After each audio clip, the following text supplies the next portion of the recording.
Good evening, or it could be morning, it could be afternoon, it could be tomorrow, or it could be a year from now when you watch this. But I am going to talk tonight about transformational change. Have you experienced transformational change in your life? Well, I have. I've experienced a whole lot of transformational change, and I am coming to you live from Sarasota, Florida, and I'm going to be doing my Get to Know series this evening, and it's a Get to Know Stephen Smith. It's Get to Know me. So I'm looking forward to sharing with you tonight about transformational change. And what I'm going to share is I had written a book about a year ago. Well, about a year and a half ago, I wrote the book. And I was a co-author in this book right here, A Journey of Riches. And it's called Transformational Change, and I'm right here, down the bottom. And I was really humbled because I was asked to write this book, and I just want to say welcome to Jeff Smith and Spencer Rose. Good evening. I was humbled to be asked to write this book. And what I'd like to do tonight is to share with you about this book. I'd like to share some of what I wrote. I was one of 10 authors, and it's an exceptional book. It's a self-help book. It's a book about transformational change, and it has different stories, and I wrote chapter 7. And so what I'd like to do is to introduce myself, really, other than I do the Live with Nature. I do that on a regular basis. I've been doing that for a long time. But this now is an opportunity to really get to know me, the journey of riches that I'm experiencing, and the transformational change that I went through. And so what I will do is I'll start by just reading the foreword. Now, this book is book number 11 in a series of A Journey of Riches. And I'm just going to scroll down here because I do want to pay attention. Good morning, yeah. It feels like morning. It's been such a long day. Good evening, Kimberly. Welcome. I'm going to read the foreword. This book was, the main author was John, his name is John Spence. I'm just going to totally blow it here. Can't even think of his name now. So, am I tired? Yes, I'm tired, but that's okay. Oh my goodness. Okay. John Spender. I get it. Thanks for bearing with me. So John Spender came to me. He asked me if I would write in this book. He'd seen what I was doing. I'm going to read his foreword. This is the introduction to the book, and then I'm going to read about me. I'm going to read the bio about me, and then I'm going to start reading in some of the chapter. Okay. The introduction, John is speaking. I created this book to choose different authors to share their personal stories, insights, wisdom, and experiences to assist people who may be going through challenges. Good evening, Rachel. Like all of us, each author has a unique story and insight to share with us. It may be the case that one or more of these authors have lived through an experience that is similar to the circumstances in your life right now. Their words could be just the words you need to help you help yourself through your challenges. Perhaps reading one or more of these experiences will fill in the missing piece of the puzzle, so to speak, allowing you to move forward into the next phase of your journey, because we're all on a journey, some type of a journey. I'm on a great journey, and that's what I'm going to be sharing with you. And I'm going to be sharing some stuff as well to help you get to know me as a person more than just the person that you see doing the Live with Nature stuff, okay? Storytelling has been a way of humankind has communicated ideas and learning throughout our civilization. When we have become more sophisticated and life in the modern world is more convenient, there is still much discontent and dissatisfaction with one's reality. Many people have moved away from reading books, and they're missing out on valuable information that can help them move forward in life with a positive outlook. I think it's important to turn off the TV, to slow down and to read, reflect, and take time to appreciate everything you have in life. I like anthology books, says John Spencer. Spencer. Why have I got Spencer on the name? Spender. Thank you, John. You're going to love me for that. All right, John Spender. He's the guy. He's the main man. I like anthology books, he says, because they carry many different perspectives and insights on a singular topic. I find that sometimes when I'm reading a book that has just one author, I gain an understanding of their perspective and writing style very quickly, and the reading becomes predictable. With this book, and all the books in the Journey of Riches, that's what this is, A Journey of Riches, book number 11. With all the books in the series, you may have different writing styles and viewpoints that will help shape your own perspective towards your current set of circumstances. Because these books are written to help people. That's what it's about. So anthology books are also great because you can start from any chapter and gain a valuable insight or a nugget of wisdom without the feeling that you have missed something from the earlier chapters. So he says he loves reading many different types of personal development books because learning and personal growth is important to him. If you're not learning and growing, well, you're staying the same. Everything in the universe is growing, expanding, and changing. If we're not open to different ideas and different ways of thinking and being, then we can become closed-minded. The idea of this book is to open you up to different ways of perceiving your reality, to give you hope, to give you encouragement, and to give you many avenues of thinking about the same subject. My wish for you is to feel empowered and to make a decision that will best suit you in moving forward with your life. And as Albert Einstein said, we cannot solve problems with the same level of thinking that we created them with. With Einstein's word in mind, let your mood pick a chapter in the book and allow yourself to be guided to find the answers that you seek. Okay, so I was really beside myself. I couldn't even believe that he came to me. I've been wanting to write a book for a long time. I really have. He gave me this opportunity, so I am a published author now, and I'm just so grateful for that. It's so cool. I was definitely blessed. And what happened here, so I'm going to preface it by this. What happened is I finally got honest with myself, okay? I had to get brutally honest and look at myself. And when I did and I became honest with myself, it was difficult. But I took the mask off. And that's what I'll say in this. I'm not going to read the whole thing tonight, but we'll get started tonight, okay? But yes, I took this mask off. And I was willing to be transparent. I was willing to be honest. I was willing to, share things that the average person just doesn't share.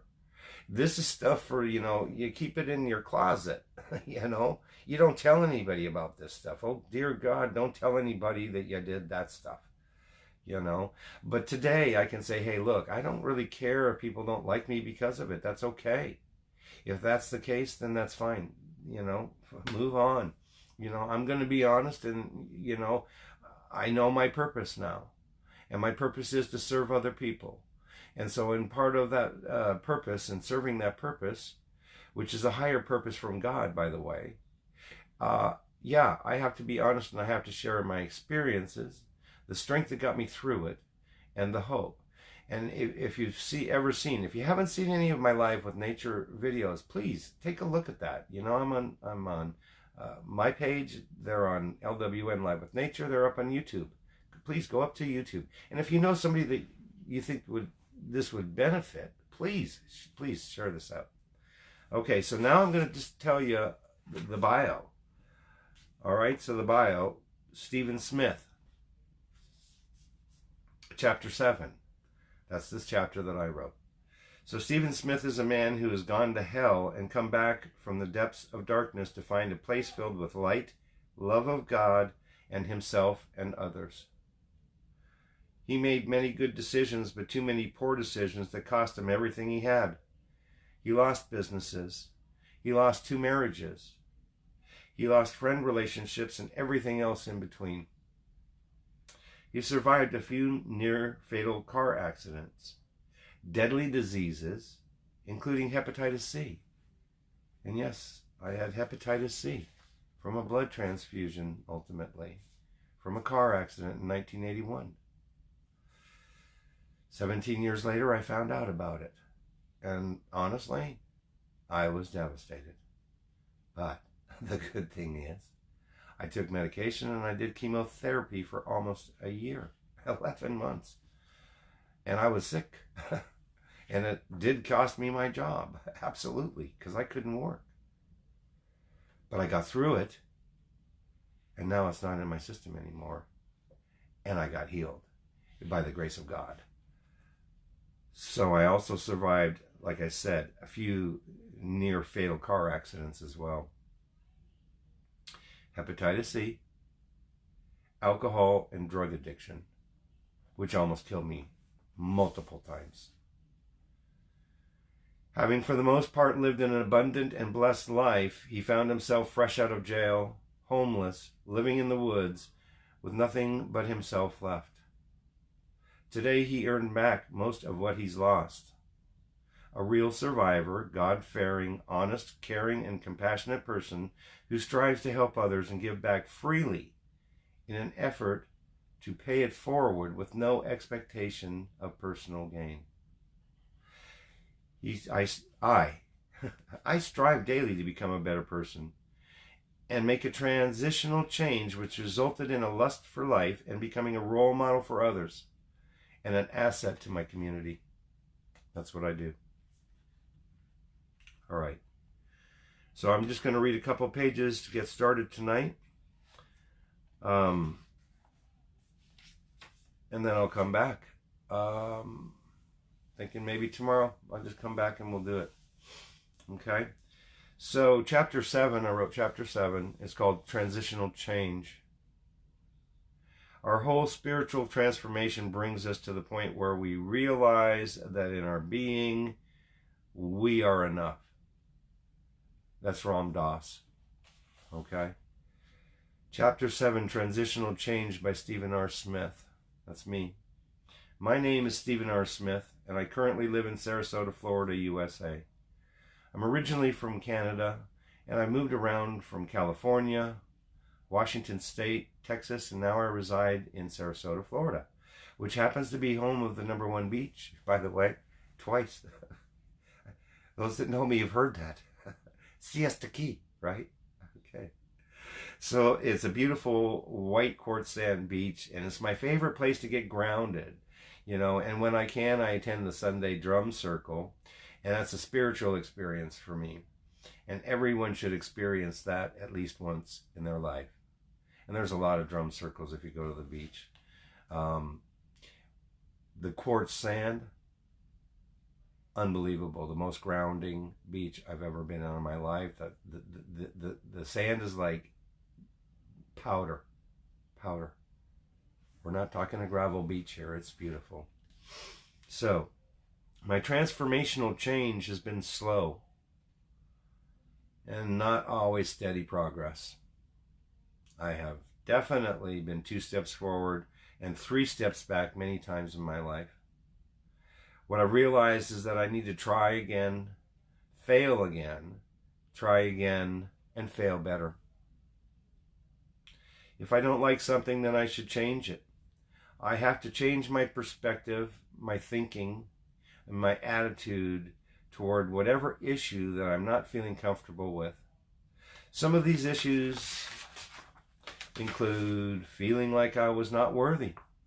And I definitely felt for a very long time. It took me a long time to figure out that when I got things really good, what did I do? I wrecked it. And the reason why I wrecked it, I'm 58 years old, okay? It took me up until the last couple of years to figure out why I wrecked this stuff. And I wrecked it because I didn't feel worthy. I didn't think that I deserved what I had created. And I created some good stuff. I had done some great things. But I didn't feel worthy of it. And so what did I do? I made really poor choices. And I wrecked it. And the last time around, I wrecked it good. Really good. And that was in 2000. Actually, September. Maybe that's why I'm reading this. 9 years later. That's what this chapter is going to revolve around. A lot of it. All right. So, I felt like I was not worthy, not good enough, or not smart enough to accomplish whatever I'd set out to do. I had to rid myself of the self-hatred and the self-loathing and the feeling that I wished I was dead. Welcome, Victoria McGregor. I'm reading my chapter 7 from A Journey of Riches, Transformational Change. This is about getting to know me. All right. So yes, I had self-loathing. I had the feeling for literally decades that I didn't want to live. I go to bed at night and think, you suck. Dude, you really suck. And I didn't feel worthy. And I wished I was dead. Now, in my case, I didn't try and take my life. But see, when I say that, and I have to get real honest with myself, guess what? Oh yeah, I did. Oh yeah, I did. You know how I did it? Drinking way too much. Almost killing myself in car accidents a couple times. I'm going to write about some of that other stuff that I don't really write about here in another book. I'm writing that right now. Life begins when you start living. Just so you know, I've hit 2 telephone poles. I didn't just hit them. Well, the last one was too big to take down. The first one I took down. It seriously almost killed me. And I mentioned earlier that I had Hep C. Well, that's because I had blood transfusions. And they weren't checking the blood in 1981. And so the blood was contaminated. And 17 years later, I found out about it. But needless to say, I'm so grateful I'm alive. It's crazy. I had to go through a multiple near-death experiences to realize how much I really appreciate life. You know? So I've accomplished many wonderful things in my life, true record-breaking achievements in my career. I've won $1 million government contracts and public contracts, and I was awarded National Sales Manager of the Year, a first marriage that resulted in 3 amazing children, Megan, Tyler, and Sean. Good evening, Leslie.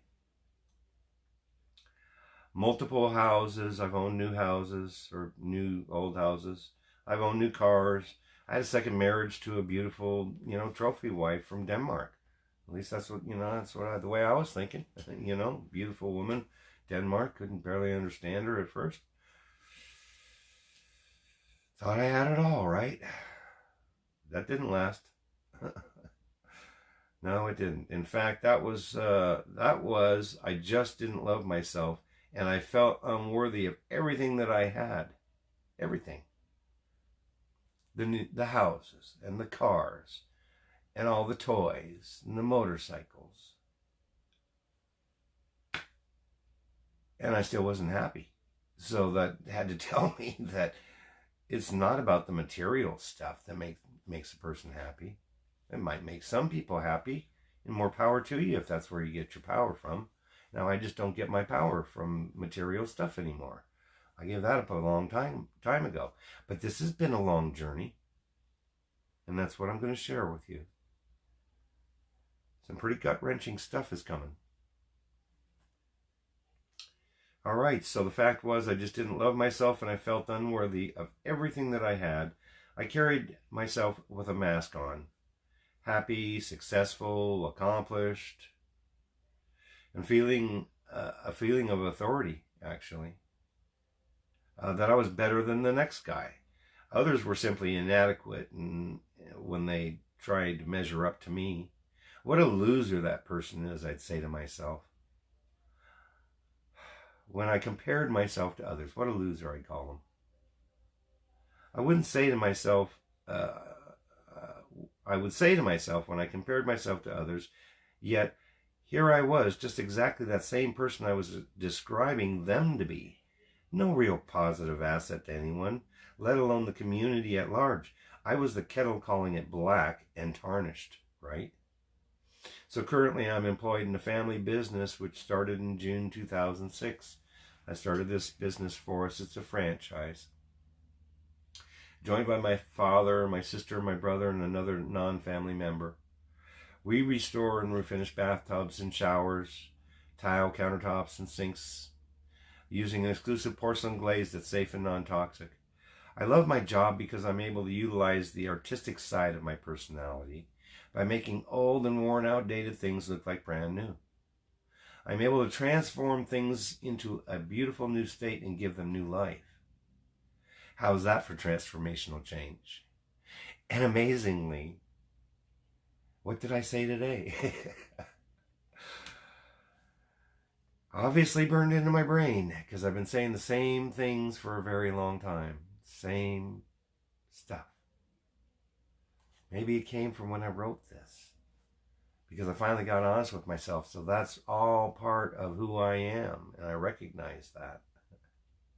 And so I still talk about the same stuff. Pretty cool, I think. Actually, I think I'm focused.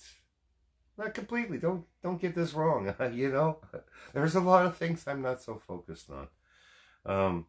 But generally focused on who I understand me to be. Okay. So, all right. So I'm able to transform things into a beautiful new state and give them new life. And so that's transformational change. Tony, welcome. I said it's everything happens for a reason, but I don't necessarily believe that. I have to ask myself, what role did I play in the outcome that I experienced, right? Too many times I had to learn the hard way through trial and error. I made poor choices, and I didn't listen to good advice. I just didn't listen particularly to my mother so many times. And I have to admit, she was normally right. Almost always. So, you know, I had to experience the hard luck story rather than apply the good suggestion I was given. I was the reason and the cause of my problems, although I was told recently by a good friend that there are no problems in life, right?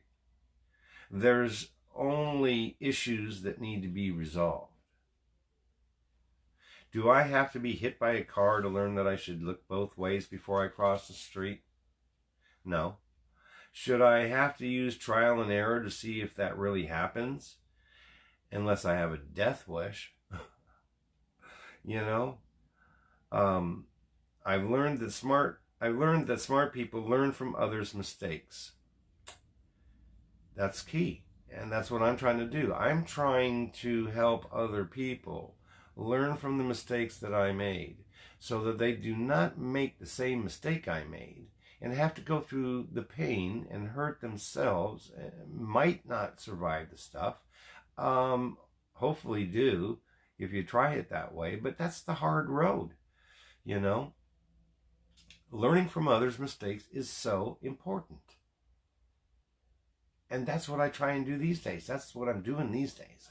I'm just pretty much over the trying to find out, oh, well, you said that. Oh, well, you were right. You know, I mean, come on. Good Lord. So taking other people's advice, learning from their experiences, big time. It's the way to go. A phrase by HP Technology rings in my head. And I'll never forget this saying. It's like I had to put it in the book, right?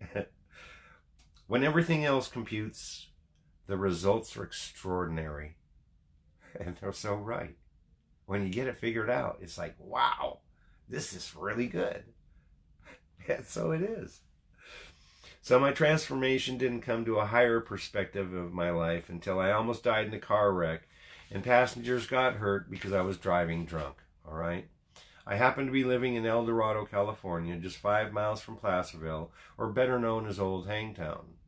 Yes, it got its name from hanging people. It sure did. Yes, mostly thieves, back in the gold rush days. That's where the gold rush was, just 10 miles from us there in Placerville at Sutter's Mill, California. There was gold, and it was discovered, and it caused a rush in 1849. I was there with my friends one fateful day, drinking and having a good old time, and I got into an argument with my friend whose house was across from the mill on the South Fork of the American River. He was not mad at me for making passes. He was mad at me for making passes at his sister, right? So although she wasn't upset about it, he was. And so I got my buddies and I jumped into my pristine 86 Valari Roadrunner, and I proceeded to speed out of the town on a rainy night down the historic Highway 49. As I was coming around the corner twice at the posted speed limit, 50 miles an hour, it was 25-mile-an-hour corner, I slid off the opposite side of the road, and I broke off my power pole. I flew through the air, and I stopped dead when I hit an oak tree at about 20 feet off the ground, and I dropped to the earth with a giant thud. All I remember is the radio playing for a moment, and then stopping, nothing but silence. The next thing I knew, I was in a trauma unit at UC Davis Medical Center, which was 60 miles away, with a collapsed lung and a severely broken jaw, right? And I also had a broken wrist. I ended up on the operating table for 8 hours over that.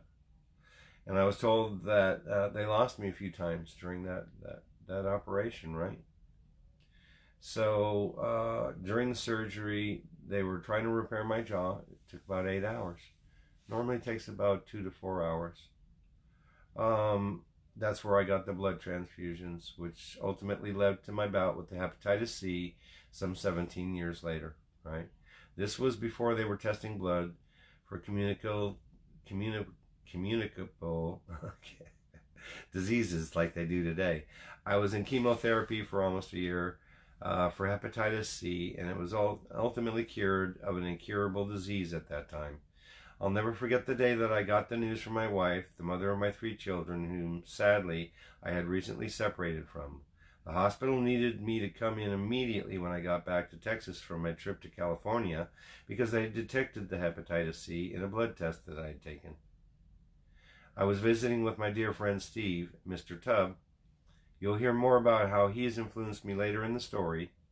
When I heard the news, my initial thought was, that's it, I'm going to die soon. My life is over. But it wasn't. By the grace of my higher power, whom I call God, I was spared. So that's what I've got for you tonight. You know, I appreciate everybody that takes time to come and watch this. I do. I appreciate the viewers. I want you to know that I want to share this. I want to get this out. I want to, you know, if you're interested in the book is available. I've got them. Feel free to send me a direct message, and I'll get you that book. This book is about taking that mask off, just like I said. It's about sharing my experiences, which were pretty devastating in some cases. And the bottom line is that, yes, I experienced some difficult stuff, but by the grace of my higher power, whom I call God, I was spared, and I'm here. And I want to say I am grateful for that. I get up every day, and the first thing I do is thank God for a brand new day. So given that, that's where I'm going to end tonight. I'll come back tomorrow at 7:30 Eastern Time. I'll be back in the morning. That's about 6:45 with Alive with Nature. We'll welcome in a brand new day. I'll have a topic that I'm going to be talking about, and I'll talk about that for about 10 minutes or so. Then we'll go into a meditation moment and just listen to the birds. I say my affirmations, my I am statements, and then I'll interact with the viewers. I will shout you out, and I will say a prayer.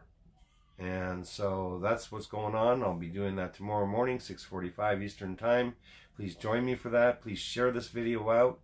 I know that there's somebody out there that you know that might have experienced the same things that I have experienced. And what we're specifically talking about here, other than almost near-death experiences, was the drinking thing.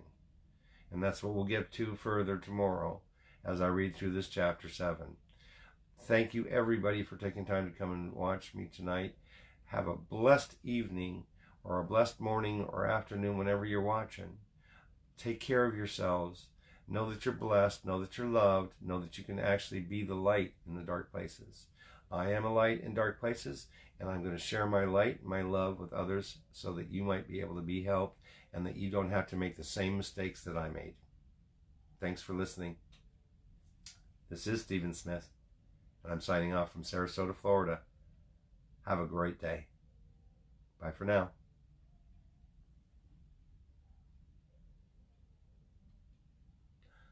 Gotta do this, though. I'm sorry. I almost didn't. I almost didn't. Gotta remember to shout everybody out. Deb Hansen, thank you so very much. I appreciate you stopping in. Tony Mastriano, thank you for coming in. Leslie Baber, thank you. Oops, back. Leslie Baber, thank you for watching. Victoria McGregor Reed, thank you so very much. I appreciate you. Kimberly, she said, I had a long day. Nothing held against me because I couldn't remember John Spender, who's the main author's name. Very long day, but you know what? Regardless, I'm here. I said I was going to be here. I try and do what I say, as to the best of my ability. Rachel Johnson, thank you so very much for joining. And Janice, yeah, she noticed that I had to take a breath. It's pretty serious, this stuff is, but it's okay. I want to share it with you. Thank you, Janice. I so much appreciate you. Kimberly Helena Cohen Davis, my good friend here in Sarasota. Thank you for watching. Spencer Rose, I appreciate you. Jeff Smith, and y'all take care. We'll see you around, okay? 6:45 a.m. tomorrow. Bye for now. Remember to share this out. Okay, thanks.